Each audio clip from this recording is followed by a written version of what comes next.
Le conflit qui oppose l'Iran, les États-Unis et Israël fait la une des journaux. Mais et si tout ça n'était qu'une mise en scène? C'est la théorie, disons-le, assez audacieuse qu'on explore aujourd'hui en se basant sur un article d'Abdullah Boufim.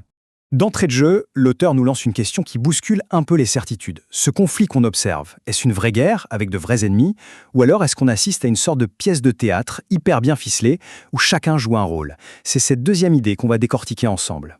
L'idée centrale, le cœur de cette théorie, elle est radicale. Les ennemis qu'on nous présente seraient en fait des alliés qui opèrent en secret. Toute cette hostilité visible ne serait qu'une façade, une performance, un grand théâtre pour le reste du monde. Ce qui donne ce contraste saisissant. D'un côté, on a l'apparence, ce qu'on voit, un conflit, de l'inimitié, et de l'autre, ce que l'auteur appelle la réalité. Une alliance cachée, une collaboration secrète, dont l'unique but serait de nous tromper. Et là, attention, les mots utilisés sont vraiment importants. L'auteur n'emploie pas un langage géopolitique classique, non. Il parle d'une alliance des infidèles, et il positionne l'Iran comme son fer de lance. Ce sont des termes extrêmement forts qui visent à dépeindre une conspiration presque religieuse. Bon, d'accord, c'est une pièce de théâtre, soit. Mais alors, sur le terrain, ça donne quoi concrètement? Parce que d'après l'auteur, les conséquences de cette guerre, elles sont bien réelles. Et c'est justement ça qui révélerait la vérité. Pour appuyer son propos, l'auteur avance un premier chiffre, un chiffre choc, 85%. 85% de quoi? Eh bien, selon lui, c'est la part des missiles et des obus, de tous les camps, qui seraient tombés non pas sur les acteurs principaux du conflit, mais sur les pays du Golfe et la oase arabe. Ce serait en quelque sorte une première preuve par la destruction ciblée. Le deuxième argument, lui, est financier. Et là, on ne parle plus de millions ou de milliards, non. On passe à l'échelle supérieure, des milliers de milliards de dollars.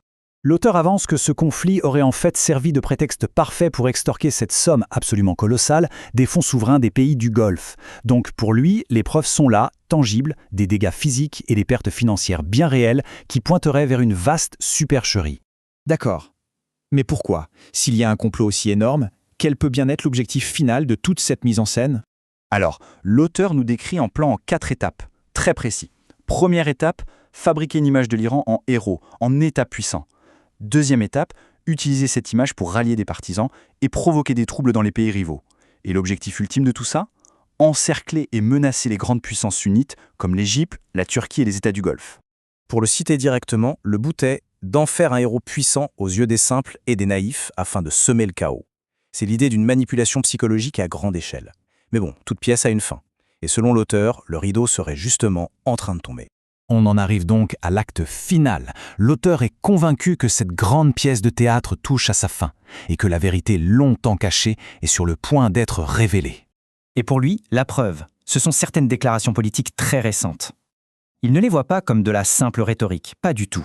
Pour lui, ce sont des signaux clairs que la pièce se termine, que l'alliance secrète sort de l'ombre et se montre enfin au grand jour.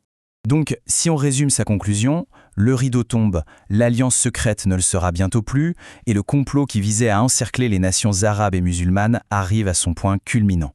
Cette dernière citation illustre parfaitement la conviction de l'auteur. Pour lui, ce n'est plus une théorie, en fait c'est une certitude, un fait qui est prouvé à la fois par l'histoire et par les événements actuels. Il présente sa vision comme la seule lecture possible des événements. Au final, ce qu'on a vu aujourd'hui, c'est bien plus qu'une simple analyse géopolitique. C'est une invitation à tout voir sous un autre angle. Le fait même d'envisager le conflit comme une pièce de théâtre, qu'on y adhère ou pas, ça force à se poser des questions. Sur quoi reposent nos certitudes? Et surtout, à quel point notre perception des événements peut-elle en changer la nature même?